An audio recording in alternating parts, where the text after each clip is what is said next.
Today I want to talk about adding embellishment to your wool applique that will make it look like you did it by hand, such as a chain stitch. And yes, we can do a chain stitch on the sewing machine by manipulating specialty threads and cords.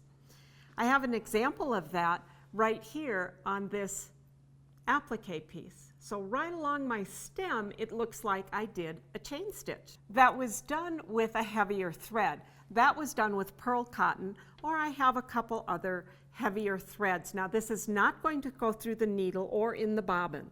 We are literally going to wrap our thread around our needle. To get started at the machine, I have a piece of wool on wool, and I would have appliqued this down first. But for our sample today, I just want to get to that chain stitch. So I have my machine set on a straight stitch. I have also selected a single pattern because a single pattern of the straight stitch is 3 stitches. So it'll stitch 3 stitches and then the machine will stop. Will stop. Okay. Therefore, I've also positioned when it stops, my needle will be down and my foot will hover. So let me show you what that machine setup means. So I've got my straight stitch. It's going to do 3 stitches and the foot hovered and came up. If I do that again, it stitches in place.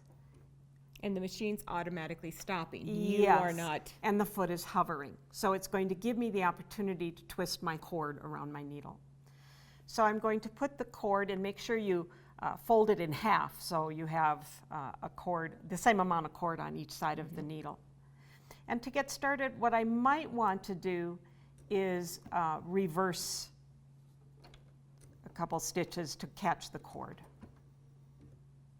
Okay, so I'm going to twist the thread in front of the needle. The machine stops. I'm going to twist the thread in front of the needle. The machine stops. Twist the thread. And I'm staying right on the edge of my applique. And you just have a normal stitch length, but you could lengthen that stitch length. Yes, I couldn't you? could, and that's a great idea, Connie.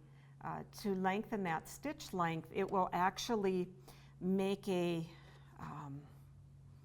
bigger chain stitch. And I could even put in 2 patterns if I wanted to, 2 stitch patterns, which would be more straight stitching in between the twists. And depending on how tightly you pull your thread, it will also make that chain stitch look different. If I leave it a little looser, it will just look like a looser chain stitch. It really is a fun thing to do. It becomes very rhythmical. But I can see you can use all different weights and types of cords or ribbons for this. You can, and yarns work great. Just depends on how heavily you want this on the outside of your applique piece. Okay. As we look at that, we can see this wonderful embellishment on the edge of your applique piece. It's so simple to do. It's very simple and will change depending on the materials that you use. Like on this little bag, I've actually done that same stitch with yarn. I love this stitch. To learn more about the twisted thread chain stitch and other specialty techniques, visit your local Bernina dealer today.